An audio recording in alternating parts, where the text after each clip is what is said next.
That is what CPEC Phase 2 is all about. And what we envisage to achieve, it is the balanced regional economic development, processing and manufacturing industries, and that is what Pakistani economy need to really turn around. And also, last but not the least, the people's livelihood. And there are a number of initiatives in that area as well.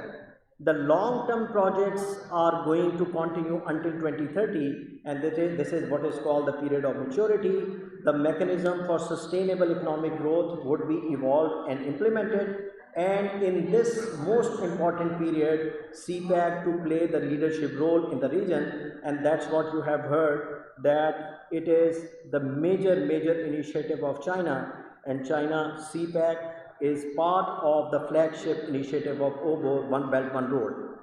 Now let's see in the phase 1 what we have already achieved, and this is what the outcomes of CPEC phase 1. In energy alone, more than 5,300 megawatt of power projects have already been completed up and running. Matiari Lahore transmission line 880 kilometer, and this is the first time we have this kind of technology which was implemented. And although it's a very long line, 880 kilometer, but it is offering very insignificant losses, and that is what the pain point of Pakistan is, the transmission and distribution losses. The projects which are under implementation, these are 3,500 megawatt, and out of this more than 45% are the renewable project, especially in hydel and wind, and over 4,000 megawatts are project at the planning stage. And in this particular stage, these projects are the ones which are mainly renewable project, and especially the hydel, and that's what we are saying, that now the focus is going to be on environment friendly renewable energy projects.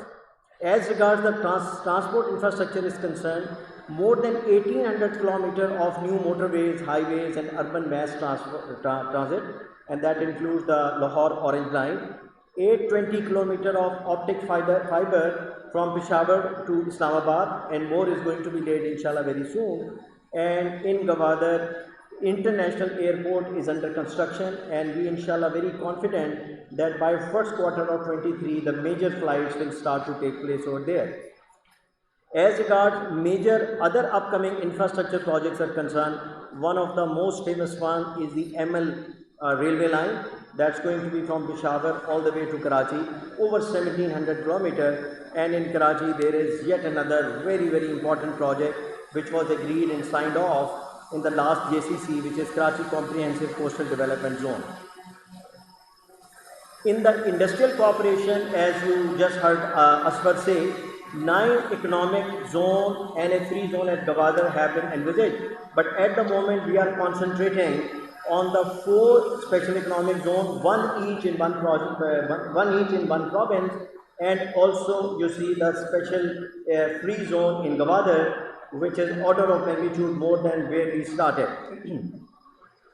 Significant, strong local and international investor interest have already been received, and I have just picked up some of the international investors who are contemplating to establish their businesses in a Allama Iqbal industrial city, that is Century Steel from China, from USA, from Germany, from UK, from Canada. AkzoNobel is one of the leading company from Netherlands, and another Zhang Bang agriculture a company from China which is in process of establishing pesticides.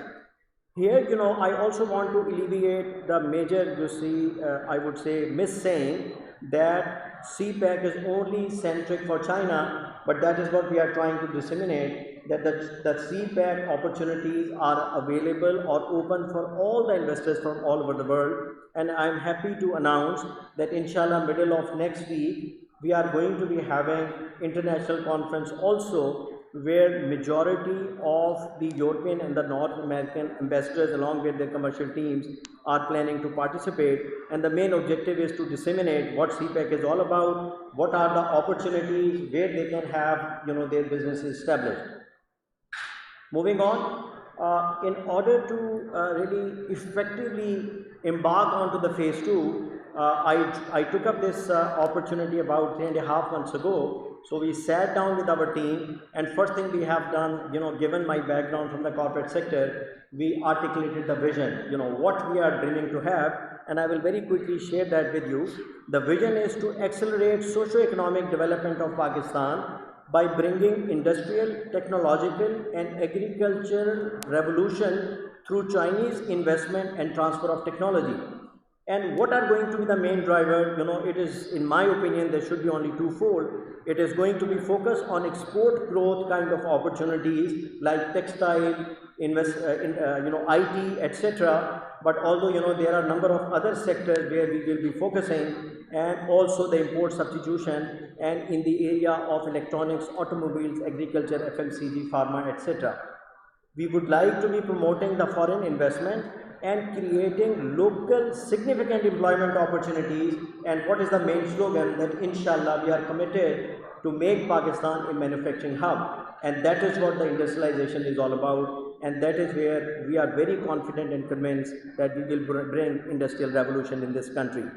How we are going to be achieving this is one of the driver, that we will leverage and create very strong linkages with key government entities in China. And based on my previous 3 decades of experience, we have significant, very cordial relationship with state-owned enterprises, private companies, financial institutions, and also provinces of China. So that is where, 2 key objectives to have the industrialization, which are going to give us the opportunity for the import substitution and, export orientation, inshallah. Now, I would like to very briefly touch base on ongoing steps to promote industrialization in Pakistan.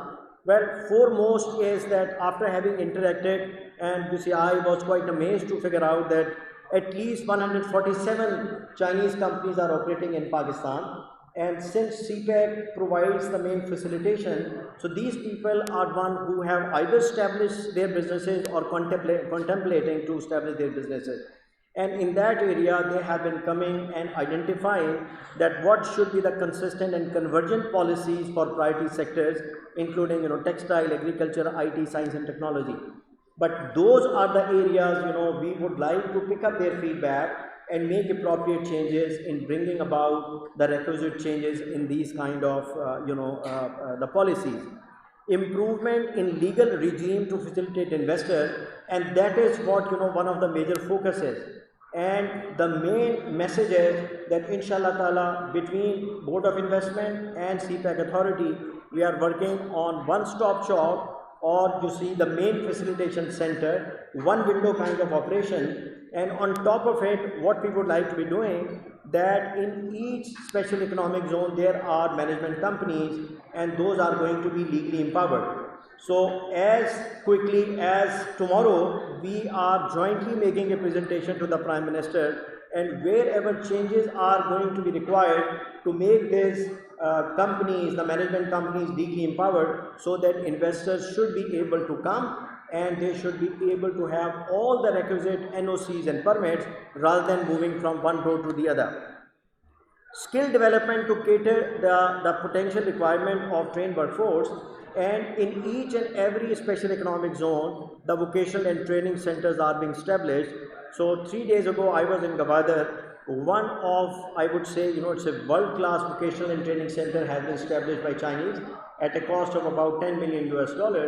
And now we are focusing how to really operationalize that, and we have also created a connectivity with Hunar Foundation, that is Mia Saab, that is arguably one of the entity which has really done a wonderful job in training the people in the right kind of skill set. And the way it is going to be integrated, that the feedback will be taken from the industry who will be establishing over there, that what kind of skill set they will be needing, and that's the pipeline which is going to be created for them. And lastly, we will continue to learn and taking the feedback from the existing investors, because we really want to alleviate all of their issues, and that's the prime job I'm trying to address. And in that regard, there have been almost 2 to 3 meetings where these existing Chinese investors, and for your information, there are about 15 or 20 Chinese companies who have established their businesses in M3 or Allama Iqbal, industrial city. So they came with their specific problems, and those problems were brought to the Prime Minister, and very quick actions have been taken. And second time, when those were alleviated, they came to Prime Minister and really thanked him and that has really boosted their confidence, and they have submitted that they will be more than doubling or tripling their capacity. They are into textiles, they are into LDs, they are LD bulbs, they are into various other businesses, and we would like them to act as our ambassador, because now the job is that if we were to embark onto the phase 2, which has already been started, we will be persuading major Chinese investors in these sectors, be it agriculture, be it pharmaceutical, be it textile. There are 10 joint working groups in which multiple projects have already been identified. So this is quite natural that when those big industries are going to be persuaded, they will be taking feedback from the existing investor, and we would like to really use them and use that feedback to keep on improving, inshallah. Now, other very important thing is, and that is what you see, the need of the hour, that when you persuade the Chinese companies, we should not be persuading them with Ghisapita narrative that all weather friendship, higher than Himalaya, deeper than Arabian Sea, and sweeter than honey. We need to be really prepared with a proper business case, and in that regard, very thorough investigations have to be done. And we need to go back and tell them that what are the opportunities, why Pakistan should be a preferred destination, because for China the entire world is open. They are investing into Bangladesh, they are investing into Cambodia, they are investing into Vietnam, and also African countries. So that is what is needed, rather than go unprepared and really try to persuade them with this kind of slogan. To competitive regional labor costs, and again there is a misunderstanding that Pakistani cost of labor is higher than China. No, it is not. So China has really exited into high-tech kind of technology, and Pakistani labor cost is much more competitive than them. And also they have got very young and skilled workforce, and in this pursuit, what we are trying to do to create an environment which is plug and play, that would mean that when the investors come, all sorts of readiness in the special economic zone is available, be it power or gas or electricity, and also very effective, legally empowered management companies, so that they should be able to come and very quickly start establishing their businesses. Security is one of the key issues, and I am happy to mention, and I will dwell more on it, that very appropriate security arrangements have been done for all the foreign investors in general, and Chinese in particular. And as I said, that one window operation will be up and running, inshallah ta'ala, both at BOI and CPEC authority. Now let's look at it. This slide looks busy, but I'll just give you the main bottom line.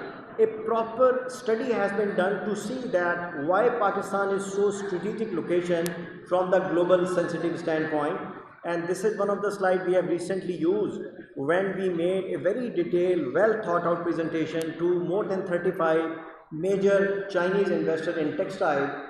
And one of my colleagues who's sitting here, he's the one who did this research, and you will be happy to see that the comparison has been made. If from Kashgar, because Kashgar is a very focus area for China, they are relocating their industry from eastern part of China to the western part. So they have two routes: the conventional route, which is the eastern one, that take their trade from Kashgar to Shanghai, and then destined to the various ports, which is Port of Salalah in Amman, Jeddah in Saudi Arabia, Shueikh in Kuwait, Rotterdam in Netherlands, Hamburg in Germany, and Le Havre, which is in France. So I will just touch base on the bottom line that our Pakistan or CPEC, which is China-Pakistan Economic Growth, is so critical that it reduces the lead time in terms of day by order of magnitude. If you look at the last column in the right hand side in the red numbers, you see the difference in the timing, the lead time, which is from 21 days to as much as 24 days. So what it is going to be achieving? It will be achieving a substantial benefit in transportation time via China-Pakistan Economic Corridor, and that is how major manufacturers should be able to deliver their goods much earlier than the conventional route of China. And let me mention that, and if you do a straight arithmetic, they will be saving about 75% of the time. So as far as trade cost is concerned, the benefit is going to be 1/3. Now, if you look at this map over here, and it basically demonstrates that why we say that the Pakistan is so strategic. And these maps look a little bit busy, but you will see a lot of connectivity within Pakistan, and also the regional connectivity, and what we are going to be achieving, that the trade routes are going to be developed to Middle East, Africa and rest of the world, which include 3 continents, 68 countries, which make 1/3 of the world GDP and 62% of the global population. And what we are going to be achieving, that through the land route, the landlocked countries, it's going to be Tajikistan, Uzbekistan, and trade has already been started with Afghanistan, and more will develop inshallah, and also to Russia and the Europe and so on and so forth. So, God has blessed us, and as Iqbal says, "Zara na ho to ye matti badi zarkhez hai saki." This is actually the truth. And if we have to really put our act together, then inshallah ta'ala you will see an industrial revolution in this country. So very quickly, this is the comparison of the regional labor cost, and if the index of Pakistan is 100, we are very competitive with the other destination where China has been investing. And as I said, that it is whether Bangladesh or Cambodia or China or India, Pakistan and Vietnam. Clearly, and not only currently but historically, the labor cost in China is twice as much, and these numbers have been drawn based on the fixed US dollar of January 15. But if you were to draw a parity, what it is now, it is more than 2 times. So please be rest assured that we are extremely competitive. And from the China's perspective, and since we have got China-Pakistan economic corridor, we have mutual cooperation available. There is no doubt that why China would not be really exploring seriously Pakistan as a destination. Same is the situation as far as our demographics are concerned. And when looked at the current data, more than 80% of our population is below the age of 40. And when we looked at the skilled labor, this is what Pakistan is offering. Over 60% of the skilled labor is available. And as I said, that China has not transited into high tech technology, which is Huawei of this world. And this is the time where we should do exactly what China had done a couple of decades ago. When the same situation started to happen in Europe and North America, and China offered its country, and they said that we can give you a very special fiscal incentive, we can create special economic zones, and industry started to relocate from Europe to China and North America to China. And I am sure most of you have been visiting China. There is not even a single big Chinese, European or North American company who have not established their business. And in that pursuit, 85 million jobs were created, and the poverty alleviation is unprecedented in China. So that is what we are really sharing this kind of data in the various sectors, and that's all inshallah we will continue to persuade them. Now, one example I would like to give, and this is the textile industry, and as I said that we had a very successful Zoom call with 35 major Chinese textile investors. And in this data, it's quite amazing that our focus in the past has been primarily on cotton and yarn. Whereas as far as value added stuff is concerned, if you look at that circle, very insignificant share from the global market. And that is what with a thorough research we communicated to Chinese.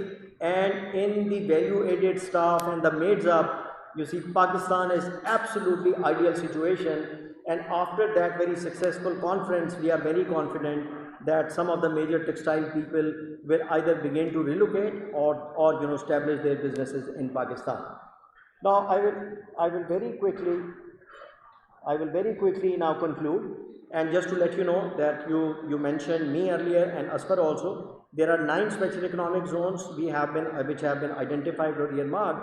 But at the moment, the one in the blue, these are the special economic zone we are focusing, one each in one province, and also the free zone in Gwadar. So these are going to be getting ready, and as the investment will begin to come, we have to make sure that we offer absolute readiness of these special economic zones, the plug and play type of environment, and empowering the management companies over there.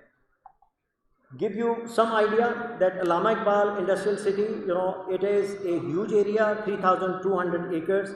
Development work got started in 2019, and you see the industrial units are already under construction, and a couple of them are already up and running. And these are the areas where the investment opportunities are there. I will go quickly, whether it is textile, pharmaceutical, food processing, engineering, and so on and so forth. Electricity is already available, and gas, inshallah, is going to be available, you see, end of this month. The Rashakai is also up and running, 1,000 acres, and again, lots of opportunities in these areas. And the electricity is already available, and also gas is going to be available in January. Then Bostan SEZ, this is in Quetta, 1,000 acre, 200 acre is already, developed, and people are started to really book their land through the MIS SEZ online portal of Board of Investment. And again, number of opportunities are available for investors, both locally, Chinese and international investors, and that is what, we are trying to really disseminate the information to the various investors, and again the requisite facilities are going to be available. Dhabi was a little bit late, but I am happy to report that now you see the developer has been really selected, and we are confident that by next quarter, inshallah, he will mobilize, and this is a very, very desired zone because it is only 11 kilometers from, you see, Port Qasim Port. And based on my initial discussion with the Chinese investor, and especially the investor who will be investing in Pakistan from the export orientation, that is going to be one of the preferred one other than Gwadar. And again, you see, as far as utilities are concerned, they are, at the last stage of getting completed. And government of Pakistan through PSD has made all those investments worth billions of rupees. And inshallah ta'ala, with the availability of these kind of utilities and empowered management company, there is no doubt that you will see a lot of progress in coming days. Gwadar, you see, everybody has been saying it's a jewel in the crown, and rightly so. It's a deep seaport, strategically located, and has a potential to become regional trading hub. And a comparative assessment has been done, and you see this along with a marketing plan. And there we are saying that why Gwadar port is better than any other regional port. And with this kind of data, and as soon as we roll out the marketing plan, we are very confident that inshallah lot of industry from China is going to get relocated. Initially it only had the 60 acres, and out of these most of the land is gone. So there are 46 enterprises who have really booked their land, and 10-11 companies, they are already up and running. But in last night, Prime Minister Imran Khan inaugurated, you see, 37 times bigger than the phase 1. This is the North Zone, over 2,200 acres, and this is something which is being eyed by the Chinese industry, which is in the eastern part of China, and the relocation is the name of the game, and inshallah we will make it happen. So one of the important stuff is that what kind of fiscal incentives are available. Again, a very detailed assessment or comparative assessment has been done in terms of what kind of tax incentives are available in Pakistan. These are the fiscal incentive announced. The duty-free import of plant, machinery and equipment, or even the raw material for the industry which is going to be export oriented. We have compared ourselves with the other potential destination of investment for China, whether it is India, Bangladesh and Vietnam and Cambodia. So let me tell you, the fiscal incentives are either equal or better than these potential destinations. And I have my friend Ambassador Nong Rong. So about 3 weeks ago he met us, Prime Minister, and I was also sitting there. He said, Mr. Prime Minister, your incentives are better, or really there is nothing wrong as far as fiscal incentives are concerned. So only advice he has given that we need to show some sense of urgency, because that is where we need to be putting our act together. Now it's a good news. I wanted to tell you that now we have got 10 special economic zones, but these are the latest one which got added, which is science and technology, agriculture, information technology. And in each of these sectors, what projects we are going to be developing and executing and populating them in special economic zone, those have been agreed. And now you see work underway to quickly develop them, and then bring in the investors and start populating them. I have mentioned about security. So government is paying a lot of attention at the highest level. A special security cell has been created in Ministry of Interior, and a very senior bureaucrat is heading that. In addition to that, as far as security of CPAC project is concerned, that is directly being handled by by our Army and Navy. And I have got direct experience of really developing and managing 5 billion projects in CPAC, and all the projects which really implemented within a confined zone, not even a single solitary incident took place.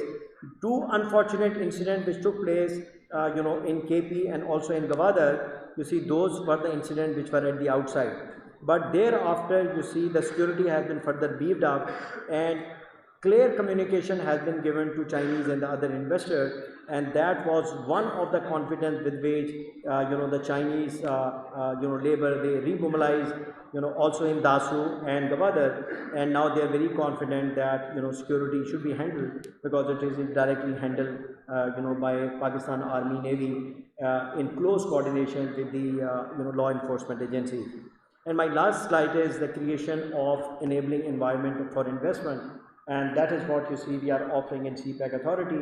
And I keep on telling people, my office is not an office, it's a hospital, where so many patients come and they just share with me their issues, and we are just trying to coordinate with a host of ministries and trying to resolve their problem as quickly as possible. And one good news is, when I joined, you see, I have 3 recourses wherever these problems are there. The foremost is the Cabinet Committee on CPAC, and that's the forum which has been created by the Prime Minister, that if there are any issues relating to policy, we can bring over there, and very quick decision could be made and subsequently ratified by the Cabinet itself. Then there were so many operational issues. So yet another forum was created, and it is titled China-Pakistan Relationship Steering Committee. And again, it is being headed by Minister Planning, and all the relevant, interfaces are member of that. In addition to the security agency, where it is ISI or Federal Investigation Authority, or the chief secretaries of the provinces. And again, the idea is that wherever the Chinese investors are having operational problems, those are discussed, the targets are assigned, and all of those are resolved. And last but not the least, Prime Minister itself, and I still remember a speech which was made by Nong Rong. He may mention that he said that he was very happy that we have created the one window operation, but he said, Honorable Prime Minister, you should be seen standing behind the window, and that is what Prime Minister has assured. Every 15 days, if unfortunately we are unable to resolve other policy or operational problem, we can take those to the Prime Minister's office, and if there is his intervention required, I'm sure those issues are going to be resolved.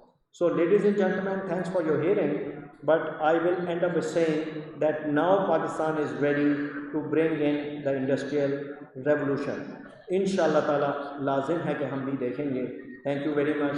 Pakistan Zindabad. Paak Cheen Dosti Zindabad.